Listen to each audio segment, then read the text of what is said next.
طریقہ نہیں ہے کہ جس کی بنیاد پر ہم یہ کہہ دیں کہ اتنی آبادی ہے. مثلا ابھی یہ 30 کروڑ 2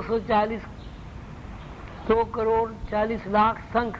اب 2 کروڑ 40 لاکھ سنکھ یہ کیا بات ہے؟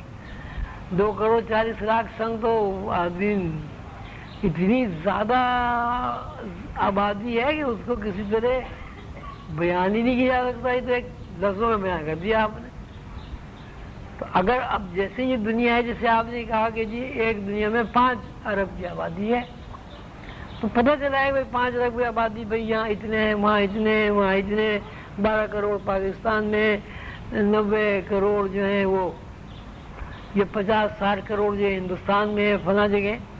تو یہ اللہ تعالیٰ کا جو نظام ہے اس کو آپ شمار نہیں کر سکتے. وہ اتنا زیادہ ہے کہ وہ انسانی عقل و شعور سے باہر ہے.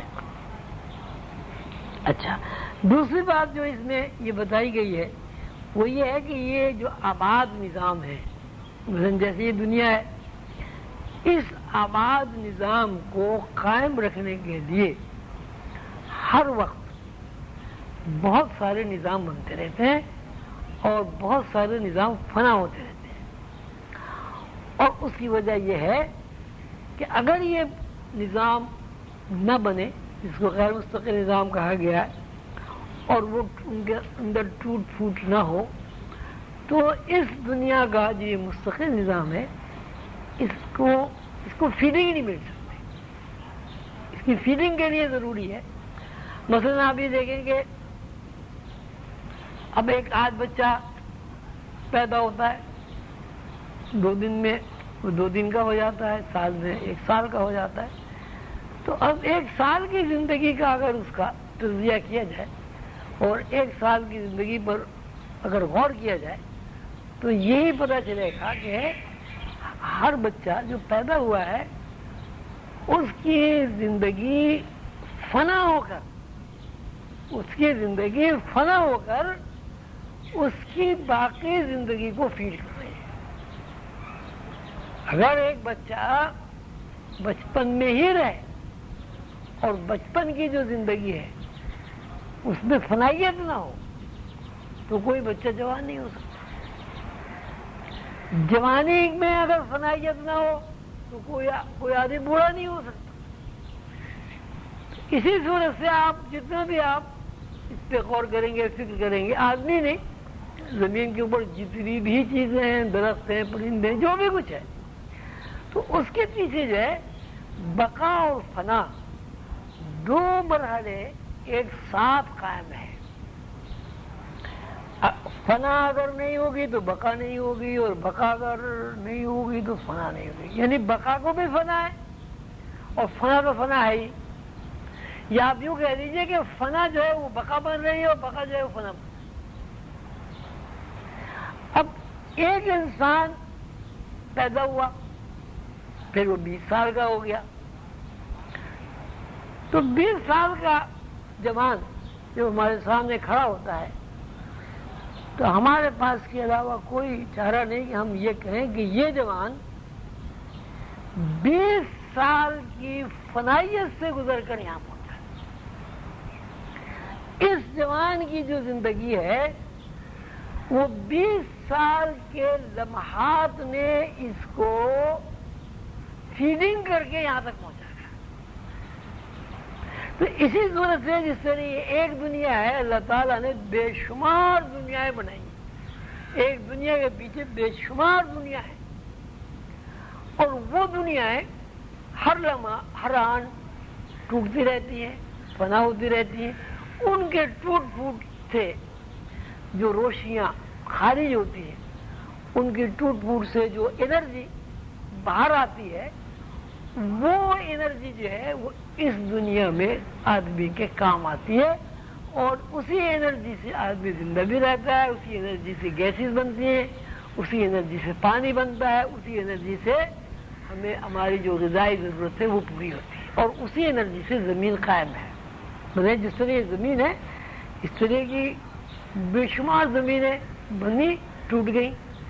جب وہ ٹوٹ گئی تو زمین پیدا ہو گئی. بالکل اس طرح ایک انسان پیدا ہو کر مر رہا ہے اور پھر پیدا ہو رہا ہے، مر رہا ہے پھر پیدا ہو رہا ہے، وہ آپ کو نظر آ رہا ہے۔ جس طرح ایک انسان مر کر پیدا ہو رہا ہے اور پیدا ہو کر مر رہا ہے اور 20 سال کا وہ ہو گیا، اسی صورت سے زمین بھی پیدا ہو رہی ہے اور مر رہی ہے، وہ 1 ارب سال کی ہو گئی۔ بات یہ نہیں ہے کہ ایک انسان 100 سال میں مر گیا صاحب، تو ٹھیک ہے، اب زمین کی عمر 1 ارب سال ہوتی ہے، اب ہاتھی کی عمر اور زیادہ ہوتی ہے، اونٹ کی عمر اور زیادہ ہوتی ہے، بعض سانپ ایسے ہوتے ہیں جن کی 500 سال 1000 سال عمر ہوتی ہے، بعض درخت ایسے ہوتے ہیں ان کی 2000 2500 سال عمر ہوتی ہے۔ تو قانون وہی ہے کہ پہلے آپ ختم ہوں گے، اس خاتمے سے جو انرجی ویسٹ ہوگی، جو انرجی باہر آئے گی، وہ پھر آپ کی آئندہ زندگی کو فیڈ کرے گی اور آئندہ زندگی میں آپ کے کام آئے گی اور آپ کی عمر کو بڑھائے گی۔ تو جس طرح ایک بچہ، ایک دن کا بچہ 50 سال کا ہو جاتا ہے اور 50 سال بہرحال اس کو فنا کرنے پڑتے ہیں، اسی صورت سے زمین بھی کبھی پیدا ہوئی، وہ 1 دن کی بچی تھی، اب اس کی عمر چونکہ 1 ارب سال ہے، لہذا اس 1 ارب سال کے حساب سے ہی زمین فنا بھی ہو رہی ہے اور زمین نئی پیدا بھی ہو رہی ہے۔ تو اس فنا اور بقا کے سلسلے کو قائم رکھنے کے لیے اللہ تعالیٰ نے یہ نظام قائم کیا ہے کہ جس طرح یہ دنیا ہے، مان لیجیے کہ یہاں سرجانی ٹاؤن بھی ہے، یہاں مراقبہ ہال بھی ہے، کراچی بھی ہے، حیدرآباد بھی ہے، لاہور بھی ہے، پنڈی بھی ہے، لندن بھی ہے، امریکہ بھی، سب ہے۔ اسی طرح وہاں بھی یہی صورت حال ہے، اور ایک نہیں، وہاں بے شمار نظام ہر وقت بن رہے ہیں اور بے شمار نظام ہر وقت ٹوٹ رہے ہیں۔ اب اس کو آپ یہ بھی کہہ سکتے ہیں، مثلا درختوں کا الگ ایک نظام ہے، پرندوں کا الگ ایک نظام ہے، چوپاؤں کا الگ ایک نظام ہے، مچھلیوں کا الگ ایک نظام ہے۔ تو اس سے بھی اگر آپ غور کریں تو ہر نظام اوپر ٹوٹ رہا ہے، ٹوٹ کے اس کی جو روشنیاں ہیں اس مستقل نظام میں منتقل ہو رہی ہیں، اور اس مستقل نظام کے اندر وہ روشنیاں زندگی بتائیں۔ یہ ایک مسلسل ایک سلسلہ ازل سے قائم ہے اور اب تک قائم رہے گا۔